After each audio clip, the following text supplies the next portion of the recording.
ইতিমধ্যে ৫ নং অধ্যায়টোৰ থিয়ৰী আলোচনা সম্পূৰ্ণ হ'ল। দুটামান নিউমেৰিকেল আজি চোৱা যাওক।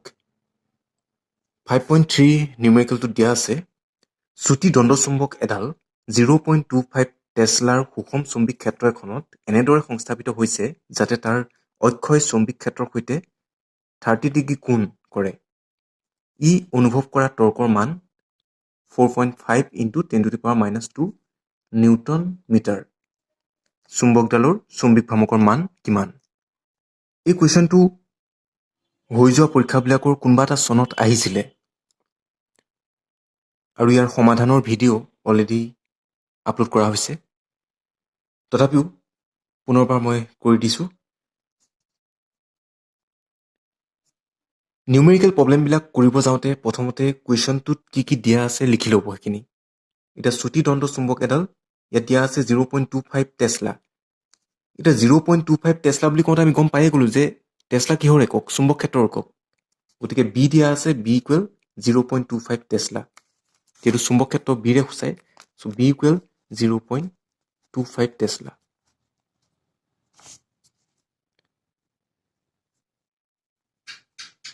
আৰু কোৱা হৈছে যে চুম্বিক ক্ষেত্ৰৰ সৈতে চুটি দণ্ড চুম্বকডালে 30 ডিগ্ৰী কোণ কৰে। চ' এইটো হৈছে থিটাৰ মান। চ' থিটা ইকুৱেল 30 ডিগ্ৰী। ই অনুভৱ কৰা টৰ্কৰ মান দিয়া আছে। টাউ ইকুৱেল 4.5 × 10⁻²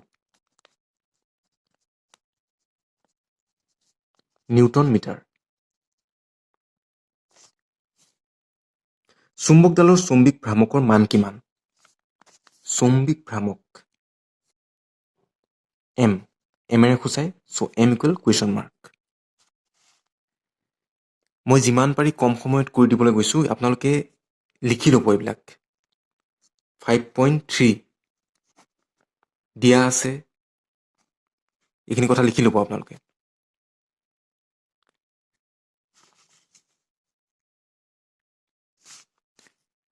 এতিয়া কি দিয়া আছে আমি পালোঁ, আৰু কি উলিয়াব দিছে সেয়াও আমি লিখি ল'লোঁ। লিখাৰ পাছত কি দিয়া আছে, কি উলিয়াব দিছে এইখিনি লিখি লোৱাৰ পাছত দ্বিতীয় কথাটো হ'ল যে এককবিলাক SI ইউনিটত আছে নাই সেইখিনি চাব লাগিব। চুম্বিক ক্ষেত্ৰৰ SI একক টেছলা আৰু চুম্বিক ভ্ৰামকৰ SI একক নিউটন মিটাৰ। চ' SI এককত আছে। এতিয়া 3 নম্বৰ কামটো হৈছে যে ফৰ্মুলাটো মনত পেলোৱা। এতিয়া চুম্বিক ভ্ৰামকৰ ফৰ্মুলা কি আছিলে? আৰু ফৰ্মুলা মনত পেলাবলৈ যাওঁতে আমি এইটো চাব লাগিব যে এই যিটো উলিয়াব দিছে তাৰ লগত এইবিলাক সম্পৰ্ক থকা কিবা ফৰ্মুলা আছে নেকি? কাৰণ নহ'লে আমি কেনেকৈ উলিয়াম? চ' বি, টাউ, থিটা, এম এইবিলাকৰ লগত কিবা গাণিতিক সম্পৰ্ক আছিলে নেকি? এতিয়া এম বুলি কওঁতে চুম্বিক ভ্ৰামকৰ এটা ফৰ্মুলা পাইছিলোঁ, এম ইকুৱেল টু আই। এতিয়া ইয়াততো প্ৰবাহ দিয়া নাই, ইয়াততো ক্ষেত্ৰফল দিয়া নাই, ইয়াত দিয়া আছে বি, থিটা, টাউ। চ' সেইকাৰণে আমি মনত পেলাব লাগিব যে অন্য কিবা সম্পৰ্ক আছিলে নেকি এইবিলাকৰ লগত। আমি পাইছিলোঁ tau equal to M cross B. আৰু যদি আমি ক্ৰছ চাইনটো উঠাই দিওঁ, ভেক্টৰবিলাকৰ দুই ধৰণৰ মাল্টিপ্লিকেশ্যন, দুই ধৰণে পূৰণ কৰা হয়। এটা হৈছে ভেক্টৰ ডট পূৰণ, আনটো হৈছে ভেক্টৰৰ ক্ৰছ পূৰণ। এইটো হৈছে ভেক্টৰৰ ক্ৰছ পূৰণ। ক্ৰছটো উঠাই দিলে আমি পাম এম বি, ক্ৰছটো উঠাই দিলে এম বি চাইন থিটা। চ' টাউ ইকুৱেল আমি পালোঁ এম বি চাইন থিটা। এতিয়া আমি উলিয়াব লাগে এম। চ' এমটো আমি বাওঁফালে ৰাখি দিম আৰু এইফালে হ'বগৈ টাউ বাই বি চাইন থিটা। পিছৰ ষ্টেপত মানবিলাক বহুৱাই যাওক। টাউ মান বহুৱাই যাওক 4.5 × 10⁻²। বিৰ মান বহুৱাই যাওক 0.25 আৰু চাইন থিটা, থিটাৰ মান দিয়া আছে 30 ডিগ্ৰী, চ' চাইন 30 ডিগ্ৰী। এতিয়া পৰীক্ষাটো আপোনালোকক কেলকুলেটৰ এলাউ কৰা নহয়, গতিকে কেনেকৈ উলিয়াব? বৈজ্ঞানিক পদ্ধতিলৈ লৈ যাব। 0.25 আছে, ইয়াক কেনেকৈ লিখিব? 25 × 10⁻²। দশমিকটো দুটা ঘৰৰ পাছলৈ গ'ল, চ' সেইকাৰণে -2 আহি গ'ল। এইটো এনেকুৱা কৰিব পাৰে আপোনালোকে 4.5 আছে 45 ইনটু 10 টু দি পাৱাৰ -1 আৰু লগতে কি আছে 10 টু দি পাৱাৰ -2 4.5 আছিলে দশমিকটো এটা ঘৰ পাছলৈ লৈ গ'লো চ' 10 টু দি পাৱাৰ -1 হ'ল আৰু অলৰেডি আছিলে ইয়াত 10 টু দি পাৱাৰ -2 চ' এইটো তেনেকৈ থাকিব sin 30 ডিগ্ৰী মান হৈছে হাফ এতিয়া চাওক এইবোৰ কেঞ্চেল যাব কেঞ্চেল কৰক 5ৰে যাব 5 5 25 5 9 45 ওপৰত থাকিলে 9 তলত থাকিলে 5 আৰু এইটো ওপৰলৈ যাব চ' 9 ইনটু 2 হ'ব এতিয়া 10ৰ যিবিলাক ঘাত আছে ঘাতবিলাক একেলগ কৰি পেলাওক আপোনালোকে -1 আছে ন ওপৰত থকাবিলাক তেনেকৈ থাকিব -1 -2 তলৰটো ওপৰলৈ গ'লে কি হৈ যায় ইয়াত তলত আছে ওপৰলৈ লৈ যোৱাৰ লগে লগে চাইনটো মাইনাছ আছে ওপৰলৈ যোৱাৰ লগে লগে প্লাছ হৈ যাব চ' +2 এইবোৰতো কেঞ্চেল যাব ন +2 -2 অকল 10 টু দি পাৱাৰ -1টো থাকিব চ' ইফালে হ'লগৈ 18/5 আৰু ইফালে থাকিলে 10 টু দি পাৱাৰ -1 এতিয়া 18/5 কৰিলে আপোনালোকে পাবগৈ 3.6 এইটোতো ডিভাইড কৰিব পাৰিব ইনটু 10 টু দি পাৱাৰ -1 -1 আছে গতিকে দশমিকটো আগলৈ যাব নে পাছলৈ যাব আগলৈ যাব 0.36 যিহেতু আমি কি উলিয়াইছোঁ চৌম্বিক ভ্ৰামক এতিয়া চৌম্বিক ভ্ৰামকৰ এককটো আমি এইকেইটা চাই বহাব পাৰোঁ টাউ বাই বি আছিলে চ' টাউ কাৰণে আহিব নিউটন মিটাৰ আৰু বিৰ কাৰণে আহিব টেছলা টি এতিয়া নিউটন ইনটু মিটাৰ কৰিলে তাৰ ঠাইত আমি জুল বহাব পাৰোঁ চ' আমি এইটো লিখিব পাৰোঁ 0.36 জুল পাৰ টেছলা বা জুল টেছলা ইনভাৰ্চ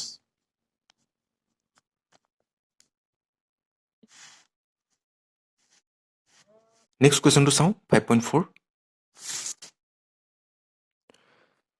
5.4 কুৱেশ্যনটোত দিয়া আছে চৌম্বিক ভ্ৰামক m = 0.32 এতিয়া ইয়াত এই 5.3 যিটো এনচাৰ দিয়া আছে আপোনালোকৰ টেক্সট বুকত সেই এনচাৰটো দিয়া আছে 0.36 টি টেছলা কিন্তু চৌম্বিক ভ্ৰামকৰ এককটো হৈছে জুল পাৰ টেছলা বা জুল টেছলা ইনভাৰ্চ এতিয়া ইয়াত চাওক চৌম্বিক ভ্ৰামক জুল টেছলা ইনভাৰ্চত দিয়া আছে চ' তাত সেইটো থাকি গ'ল টেছলা হৈ আছে হ'ব লাগিছিলে জুল টেছলা ইনভাৰ্চ আপোনালোকে এনচাৰবিলাক চাব চৌম্বিক ভ্ৰামক দিয়া আছে এম দিয়া আছে 0.32 জুল টেছলা ইনভাৰ্চ চুটি দণ্ড চুম্বক এডাল 0.15 টেছলা 0.15 টেছলা বুলি কওঁতে আমি গম পাই গ'লো যে সেইখন চুম্বক ক্ষেত্ৰৰ মান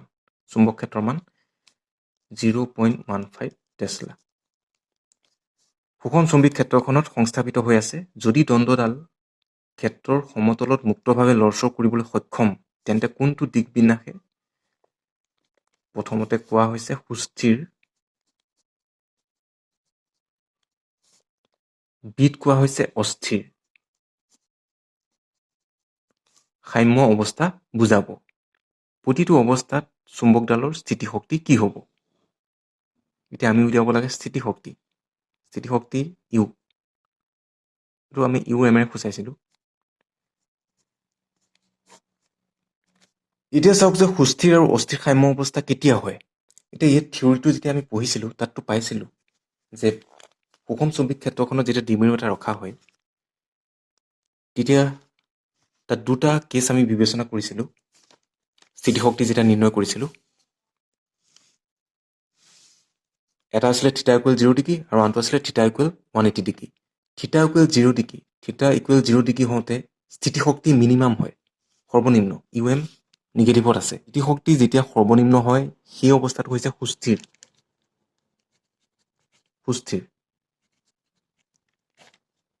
স্থিতিশক্তি যেতিয়া সৰ্বোচ্চ হয়গৈ সেই অৱস্থাটোক কোৱা হয় অস্থিৰ মানে থিটা ইকুৱেল 180 ডিগ্ৰী স্থিতিশক্তি সৰ্বোচ্চ হৈছে গতিকে এই অৱস্থাটো হ'ব অস্থিৰ আৰু আমি এইটো ফৰ্মুলা ব্যৱহাৰ কৰিম যিহেতু আমাক স্থিতিশক্তি নিৰ্ণয় কৰিবলৈ দিছে UM equal minus MB cos থিটা আহিব। মেইন ফৰ্মুলা এইটো UM equal minus MB cos থিটা। আমি কচটো উঠাই দিছোঁ কাৰণে ডট আহিছে। তাৰপাছত যিহেতু কৈছে যে কুৱেশ্যনটোত সুস্থিৰ সাম্য অৱস্থা আৰু অস্থিৰ সাম্য অৱস্থাত স্থিতিশক্তি নিৰ্ণয় কৰা। চ' সেইকাৰণে এবাৰ আমি থিটা ইকুৱেল 0 ডিগ্ৰী ধৰি লৈ পেলাই উলিয়াম UM, আৰু এবাৰ থিটা ইকুৱেল 180 ডিগ্ৰী লৈ আমি উলিয়াম UM। সেইকাৰণে থিয়ৰিবিলাক ভালকৈ বুজি পাব লাগে। থিয়ৰি বুজি পালে নিউমেৰিকেল সমাধান কৰাটো একেবাৰে ইজি। এইটো আমি সমাধান কৰোঁ সুস্থিৰ সাম্য অৱস্থাত UM ইকুৱেল আমি পালোঁ অলৰেডি মাইনাছ MB cos থিটা। যিহেতু সুস্থিৰ উলিয়াব লাগে, চ' থিটাটো আমি ল'ম 0 ডিগ্ৰী, আৰু MBৰ মান দিয়া আছে 0.32 আৰু বিৰ মান দিয়া আছে 0.15 cos 0 ডিগ্ৰী ইকুৱেলছ এই দুটা পূৰণ কৰিলে আমি পামগৈ 0.048 আৰু cos 0 ডিগ্ৰী মান 1। চ' আমি পালোগৈ মাইনাছ 0.048। এতিয়া দশমিকটো এটা ডিজিটৰ পাছলৈ লৈ যাম আমি। চ' 4 minus 4.8 into 10 to the power, যিহেতু পিছলৈ লৈ গৈছোঁ এঘৰ দুঘৰ পাছলৈ নিছোঁ, চ' সেইকাৰণে 10 টু দি পাৱাৰ মাইনাছ 2 হ'ব। আৰু এককটো স্থিতিশক্তিৰ একক। স্থিতিশক্তি নিৰ্ণয় কৰাৰ সময়ত মই কৈছিলোঁ স্থিতিশক্তি মানে কি? সম্পাদিত কাৰ্য, আৰু কাৰ্যৰ একক কি হয়? জুল। এতিয়া বিত আমি উলিয়াব লাগে অস্থিৰ সাম্য অৱস্থাটোত UM কিমান হয়। চ' UM equal minus MB cos থিটা। চ' এমৰ মান দিয়া আছে পূৰ্বৰ দৰে 0.32, বিৰ মান দিয়া আছে 0.15, ইয়াত হ'ব cos 180 ডিগ্ৰী। এইটো একে থাকিব। এই দুটা পূৰণ কৰিলে আমি পাম মাইনাছ 0.048, আৰু cos 180 ডিগ্ৰীৰ মানটো হৈছে মাইনাছ 1। চ' আমি পাম 4.8 into 10 to the power minus 2 জুল। লাষ্ট আৰু এটা চাওঁ 5.5 দিয়া আছে 800টা পাকৰ আৰু 2.5 into 10 to power minus 4 metre square প্ৰস্থছেদৰ ঘনকৈ পকা চলেনয়ড এটাৰ মাজেৰে যোৱা প্ৰৱাহ 3 এম্পিয়াৰ। কোন দিশত চলেনয়ডটোৱে দণ্ড চুম্বকৰ ভূমিকা ল'ব সেই দিশৰ ব্যাখ্যা দিয়া। সংশ্লিষ্ট চুম্বী ভ্ৰামক কিমান? চ' 5.5ৰ কাৰণে কি দিয়া আছে? 800টা পাকৰ, 800টা পাকৰ, so' n equal 800। Number of turns এনেৰে সূচায়। প্ৰস্থছেদ দিয়া আছে, প্ৰস্থছেদ মানে কালি ক্ষেত্ৰফল, চ' এৰে সূচায় 2.5 into 10 to the power minus 4 metre square. প্ৰবাহ দিয়া আছে I ইকুৱেল 3 এম্পিয়াৰ। 3.0 মানে কি আৰু 3 হয়, পইণ্টৰ পাছত 0 থকাৰ অৰ্থহীন। কোন দিশত চলেনয়ডটোৱে দণ্ড চুম্বকৰ ভূমিকা ল'ব সেই দিশৰ ব্যাখ্যা দিয়া। কিন্তু সংশ্লিষ্ট চুম্বী ভ্ৰামক আমি উলিয়াব লাগে M equal question mark. M উলিয়াব দিছে, I, A, N এইবিলাক দিয়া আছে, কিবা সম্পৰ্ক আছে নেকি এইবিলাকৰ লগত এমৰ? আমি পাইছিলোঁ চুম্বী ভ্ৰামকৰ লগত প্ৰবাহৰ ক্ষেত্ৰফলৰ সম্পৰ্কটো হৈছে M ইকুৱেল টু I। এটা পাকৰ ক্ষেত্ৰত থাকে, যদি nটা পাক থাকে চ' তেতিয়া হ'ব NIA। এমটো আমি উলিয়াই লওঁ, M ইকুৱেল NIA। N দিয়া আছে 800, প্ৰবাহ দিয়া আছে 3 এম্পিয়াৰ, প্ৰস্থছেদ দিয়া আছে 2.5 10 টু দি পাৱাৰ মাইনাছ 4। চ' এইখিনি পূৰণ কৰিলে এইটো ইজি হয় পূৰণটো, আপোনালোকে এনেকৈ কৰিব 8 ইনটু 3 ইনটু 2.25। এইটো কি হ'বগৈ এতিয়া? 8 মানে 800 আছিলে, আমি ইয়াত 8 লিখিছোঁ, চ' এইফালে থাকিব 10 টু দি পাৱাৰ 2। 2.5 আছিলে, মই ইয়াত লিখিছোঁ 25, গতিকে দশমিকটো যিহেতু এটা ঘৰ পাছলৈ লৈ গ'লোঁ, চ' 10 টু দি পাৱাৰ মাইনাছ 1, আৰু অলৰেডি আছে 10⁻⁴ এতিয়া পূৰণ কৰি চাওক ইজি হয় এইকেইটা পূৰণ কৰক আৰু এইকেইটাতো ইজি হয়গৈ ন 10⁻2 - 1 - 4 যোগ কৰিছোঁ ওপৰত যোগ হ'ব চ' এইকেইটা পূৰণ কৰিলে পাম আমি 600 পোৱাৰ লগে লগে আপোনালোকে এইটো কৰি দিব 6 × 10⁻2 ইনটু 10⁻, ইয়াত কিমান হ'বগৈ ইয়াত হ'বগৈ 10⁻³ চ' 6 × 10⁻2 - 3 তাৰমানে 6 × 10⁻⁻1 10⁻⁻1 মানে কি আৰু 6ক 2ৰে ডিভাইড কৰক তেতিয়া কি হ'ব 0.6 আৰু চৌম্বিক ভ্ৰামকৰ এককটো জুল পাৰ টেছলা বা জুল টেছলা ইনভাৰ্ছ এতিয়া আৰু এটা কথা কৈছিলে দিশৰ কথা উল্লেখ কৰিব কৈছিলে কোন দিশত চলেনয়ডটোৱে দণ্ড চুম্বকৰ ভূমিকা ল'ব ডাইৰেকশ্যনটো দেখুৱাব কৈছে প্ৰভাশালীটো চলেনয়ড এটা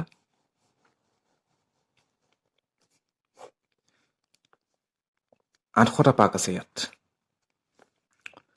চ' প্ৰভাশালীটো হৈছে প্ৰভাশালীটো হোৱাৰ ফলত ই এডাল দণ্ড চুম্বকৰ দৰে বিহেভ কৰিব দণ্ড চুম্বকৰ যিদৰে এফালে নৰ্থ পোল উত্তৰ মেৰু আৰু আনটোফালে চাউথ পোল দক্ষিণ মেৰু থাকে ইয়াতো ঠিক একেধৰণে ইফালে নৰ্থ পোল আৰু ইফালে চাউথ পোল উদ্ভৱ হ'ব ডায়েগ্ৰাম আঁকি পেলাই দেখুৱাই দিব পাৰে এতিয়া উত্তৰ মেৰুৰ পৰা ক্ষেত্ৰৰেখাবিলাক ওলাব দক্ষিণ মেৰুৰ ফালে আগবাঢ়িব পুনৰ দক্ষিণ মেৰু হৈ উত্তৰ মেৰুৰ ফালে আহিব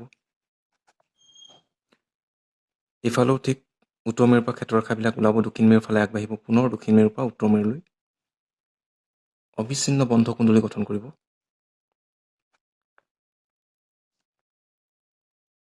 ইয়াৰো ক্ষেত্ৰৰেখা আঁকি দেখুৱাই দিব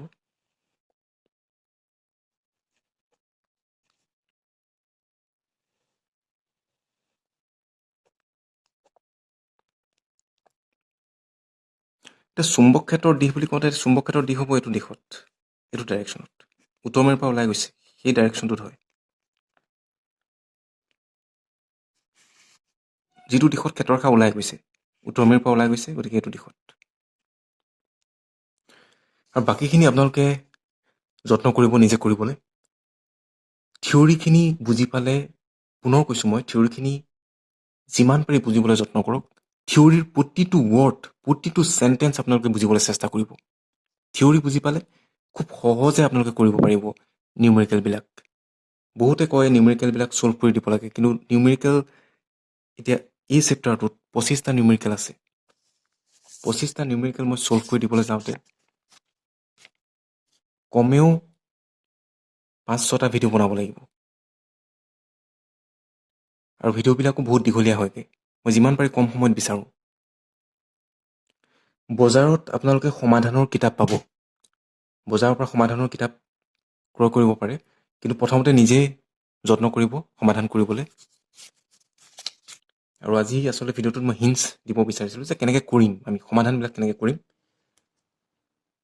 এতিয়া 5.3টোকে যদি পুনৰ আপোনালোকে চায় 5.3 যিটো সমস্যা গাণিতিক সমস্যা সেই সমস্যাটো থিয়ৰিটোৰ লগত সম্পূৰ্ণ মিল আছে থিয়ৰিত যেনিবা মানবিলাক দিয়া নাথাকে ইয়াত কৈছে যে চুটি দণ্ড চুম্বক এডাল 0.25 টেছলাৰ সুষম চুম্বক ক্ষেত্ৰখনত সংস্থাপিত কৰা হৈছে আৰু ই 30 ডিগ্ৰী কোণ কৰি আছে চুম্বক ক্ষেত্ৰৰ সৈতে এই থিয়ৰিটোৰ লগত নিমিলে জানো ইয়াত যেনিবা চুম্বক শলা এডাল আছিলে কুৱেশ্যনটোত কৈছে যে চুটি দণ্ড চুম্বক এডালৰ কথা ভাবি লওক চুম্বক শলা এডালৰ ঠাইত চুটি দণ্ড চুম্বক এডাল ৰখা হৈছে আৰু সেই দণ্ড চুম্বকডালে চুম্বক ক্ষেত্ৰৰ লগত 30 ডিগ্ৰী কোণ কৰি আছে কুৱেশ্যনটোত চুম্বক ক্ষেত্ৰৰ মান দিয়া আছে ইয়াত যেনিবা বি বুলি আমি বুজিছিলোঁ চুম্বক ক্ষেত্ৰখনত বিৰে সূচাইছিলে কুৱেশ্যনটোত বিৰ মান দিয়া